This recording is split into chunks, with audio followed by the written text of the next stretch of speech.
باب استحباب بیان الکلام و ایضاحہ للمخاطب و تقریرہ لیفہم اذا لم یفہم الا بذالک۔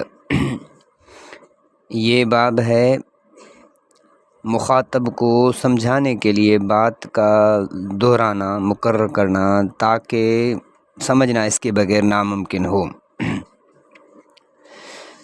عن انس رضی اللہ عنہ ان النبی صلی اللہ علیہ وسلم کان اذا تکلم بکلمۃ اعادها ثلاثا حتى تفهم عنه واذا اتى على قوم فسلم عليهم ثلاثا رواہ البخاری۔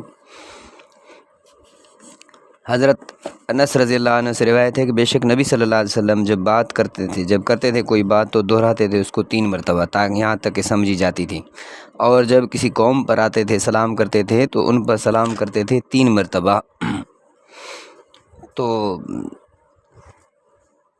اب اعاد جو لفظ ہے، اعاد یعید، اعادتاً معنی لوٹانا، معنی دوبارہ کرنا، مکرر کرنا۔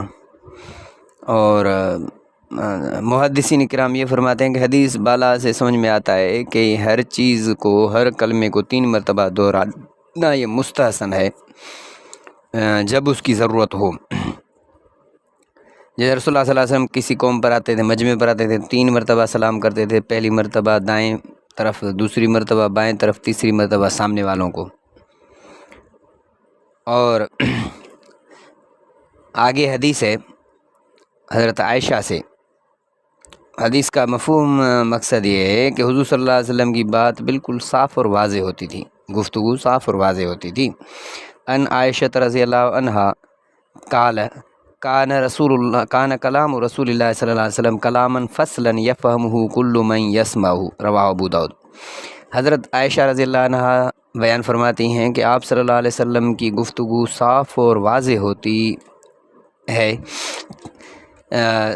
تھی جیسے ہر سننے والا سمجھ لیتا۔ فصل، کلاما فصلا، فصل یفصل ضرب یضرب سے ہے معنی جدا کرنا، علیحدہ کرنا۔ کلام میں فصل مطلب ہے صاف اور واضح گفتگو، حضور صلی اللہ علیہ وسلم کی بات، یا فصل کا مطلب ہے ٹھہر ٹھہر کر بات کرنا، کہ لفظ گڑبڑ نہ ہو، مکس نہ ہو، گڑبڑ نہ ہو لفظوں کی۔ اور اس طرح کرنے سے ہر کوئی حضور صلی اللہ علیہ وسلم کی بات سمجھ جاتا ہے، ہر ذہن والا، کم کند اور کم ذہن والا بھی۔